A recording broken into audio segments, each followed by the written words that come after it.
On December 13th, I received my spironolactone, which is a testosterone blocker, and my estradiol, which introduces estrogen. And instead of just taking the pills immediately upon receiving them, I read the instructions like a fucking nerd, and then I held both bottles in my hands, just sort of filled with a childlike wonder at what was going to happen to me. And after I took those 2 pills that first day, I just went back to bed and laid there, just too excited to go back to sleep, being hyper aware of my body and mind, trying to keep an ear out for any changes that could be happening. But no joke, the second night that I placed the estradiol under my tongue, I don't know if it was just residual muscle memory from truly so many years of taking too much acid. I felt high.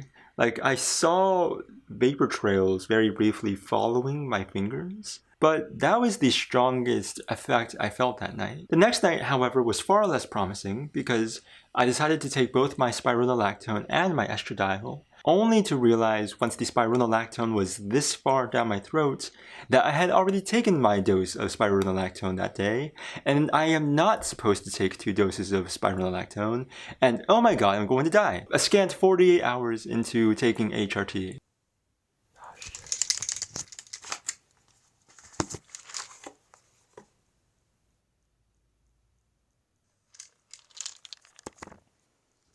I read the medication pamphlets furiously and Googled online and realized that I would be fine. There are people with higher dosages than me out there who have also double dosed.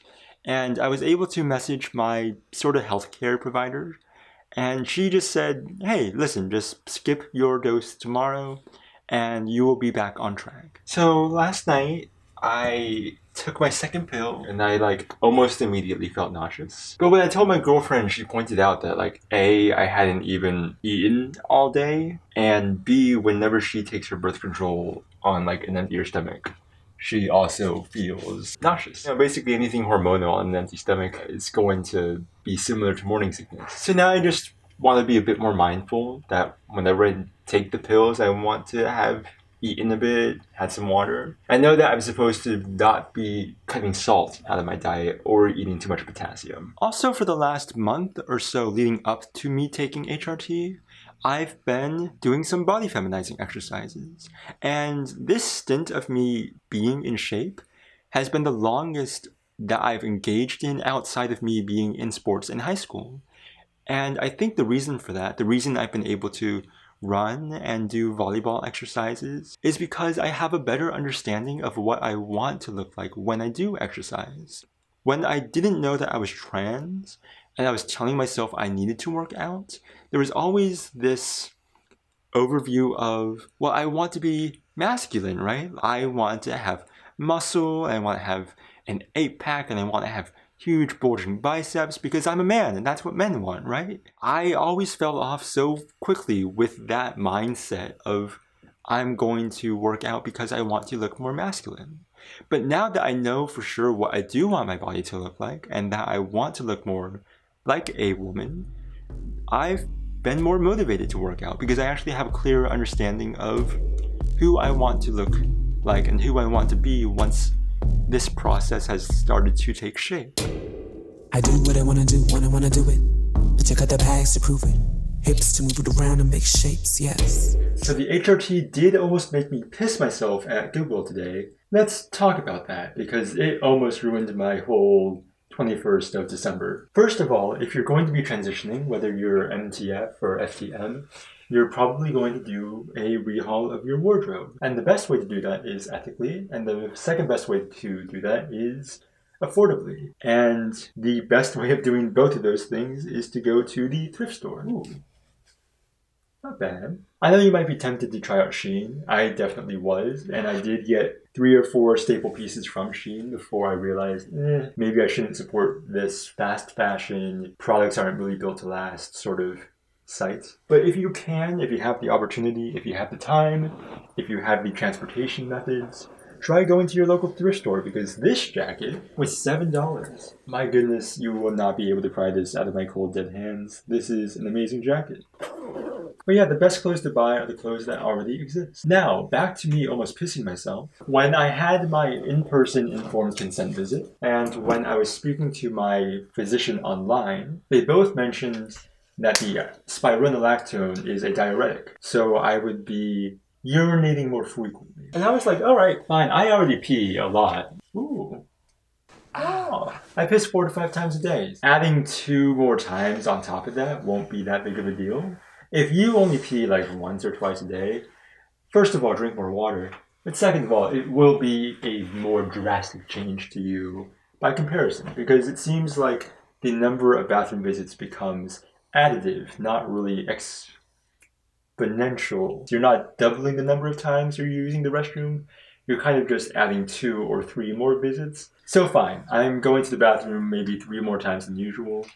I can deal with that.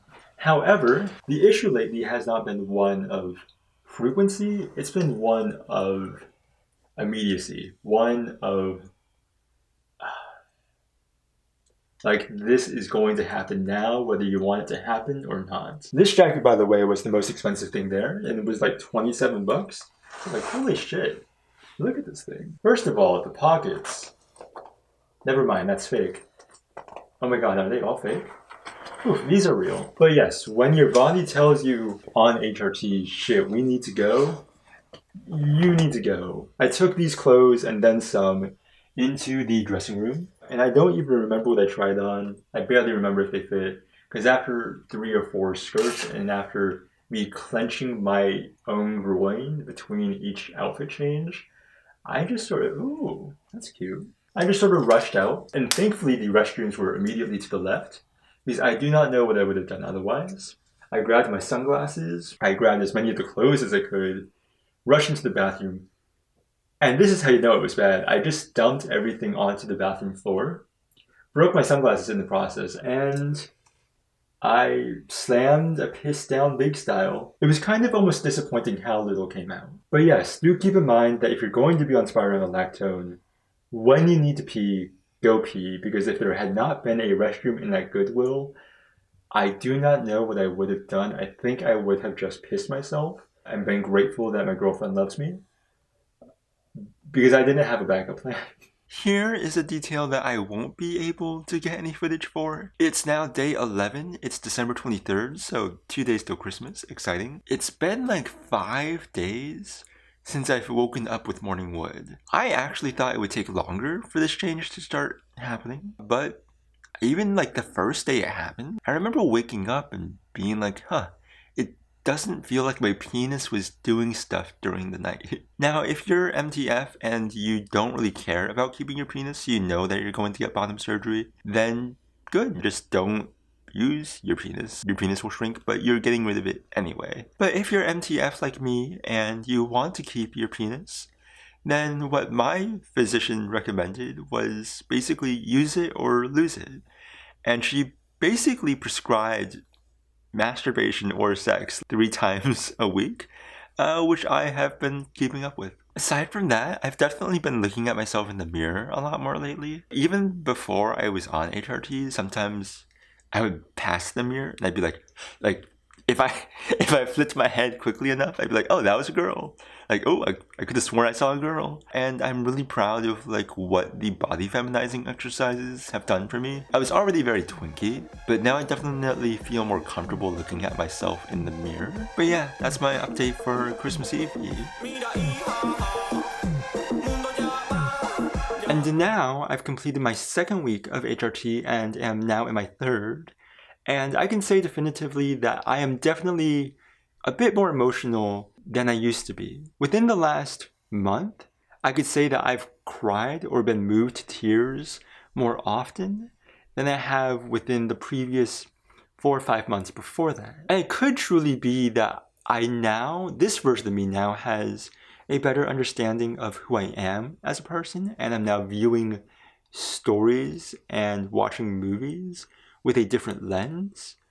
So maybe I'm just more deeply connected to characters that I'm looking at, because most of the time I cry is via media because I'm autistic and we can only engage with human emotion if there is a screen separating us from those people. Most of the times I cry are because I'm watching shows. So now these shows I watch, I don't know if it's because I'm different or if it's because I view myself differently. But I do notice that I am crying more often, which is really nice because before I started HRT, I would like watch stuff and get choked up.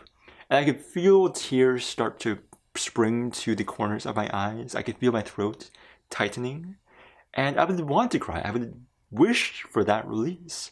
But there was just something preventing the tears from falling. And now that the tears have been falling more easily, I feel so much more relaxed. I am undergoing lots of life changes just in the way that I'm spending my time and in the ways I'm treating my body, alongside the fact that I'm starting a medication regimen. So within the first couple weeks that have occurred, it is difficult to ascribe any one thing to the HRT, aside from it becoming more difficult for me to achieve erections. Although I wouldn't say it's difficult for me to achieve erections, I just don't wake up with them anymore. My girlfriend purchased me some eyeshadow, so I'm going to be experimenting with makeup, although I do want to show up mostly natural, or at least have footage where I am natural in these videos, just so you can actually see what the HRT is doing. But I do want to start feminizing myself more, because you don't have to wait for the medicine to do everything for you. You can definitely take steps on your own. And speaking of that, I do want to start eating more because I've been underweight my entire life. While I do enjoy the twink body it has given me, for the purposes of transitioning M to F, the vast number of changes that occur are fat redistribution and not fat creation. Just by being on HRT, I'm not going to develop breast or develop hips. It sounds like, from what I'm understanding, the fat from my body goes to those areas, and I don't have a lot of fat in my body to send to my hips or to my breasts. And trust me, I want a nice rack, but the eating more plan clashes directly with the fact that I'm wearing Invisalign, and I have to wear Invisalign 22 hours a day, which I don't think I've ever done. I don't think anyone has ever done that. That in itself wouldn't be such a big deal, except for the fact that eventually I'm probably going to want to get facial feminization surgery. But before that, I have to get underbite surgery. And before I can get underbite surgery, I have to get 2 teeth removed. And before I can get 2 teeth removed, I have to make sure my teeth are all aligned. And somewhere in the process, I think alongside the 2 teeth being removed, I'm also getting my wisdom teeth removed. So the faster I can get my Invisalign to correct my teeth, the faster I could get facial feminization surgery. But the more often I'm eating throughout the day, the slower that will take. But at this point in my HRT journey, about I think 16 days into the process, the embracing of more feminine aspects, of dressing more feminine, wearing makeup, trying to do some voice training, has been a greater change than the HRT itself. But I think knowing that I wanted to take HRT helped me make the decision to start dressing more feminine and to accept more feminine aspects of myself. Has it changed my libido? I was never a super sexual person to begin with.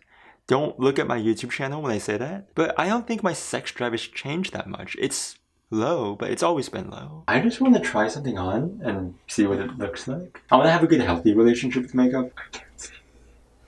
Smoky. Yeah. We're gonna need to get you a mirror. Can you put one on the other? Can you hold it like this? Do it like a monk.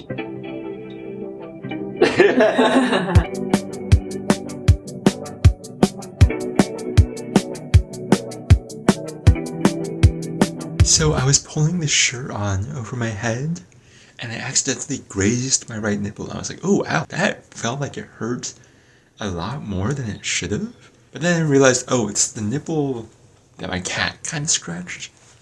But let me see if the other nipple kind of hurts when I press it. And I don't know, I didn't spend much time pressing against my nipples before HRT, so I don't know if this is how it's supposed to feel, but they do feel sore. A couple of days have passed, and I'm looking in the mirror and I'm touching my nipples. They're definitely puffy. It's day 29 of being on HRT. And something funny I've realized as I've been editing and filming as I go along is that because of my inconsistency with my voice training, it sounds like I'm going through puberty throughout this entire video, which is really funny because I actually missed voice puberty as I was growing up. I went to bed in 6th grade with a little boy voice, and then I woke up and my voice had dropped to this overnight. But yeah, my nipples are definitely puffy, which is very exciting. I am really excited to have breasts. I wore a crop top to BJ's with my girlfriend, and there was a bug bite on my chest, and I kept like reaching under my shirt. I kept thinking, like it feels like there should be boobs here. And then the very next day, my nipples started to become sensitive. So maybe I wished it into existence. More likely than not, it's the 3 pills a day I've been taking for the last 29 days. I just got done filming the I'm trans video, at least this portion of the I'm trans video. And I'm pretty much coming up on the end of this video as well. Day 29, I definitely feel more comfortable with myself. I definitely love being naked. It's winter right now, which is a bad time to realize that one is trans because winter fashion is so much more complex and different than summer fashion.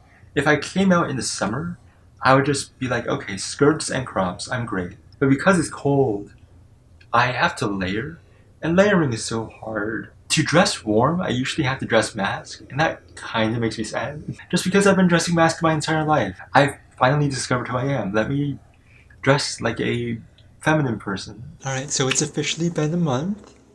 It's January 13th. And wait, are you not gonna do this? No. I love you. But I pee a lot more, and my nipples are sore, and those are kind of the only changes. But they're good changes because it means that stuff is happening. And that's the end of this month. I'll be back next month.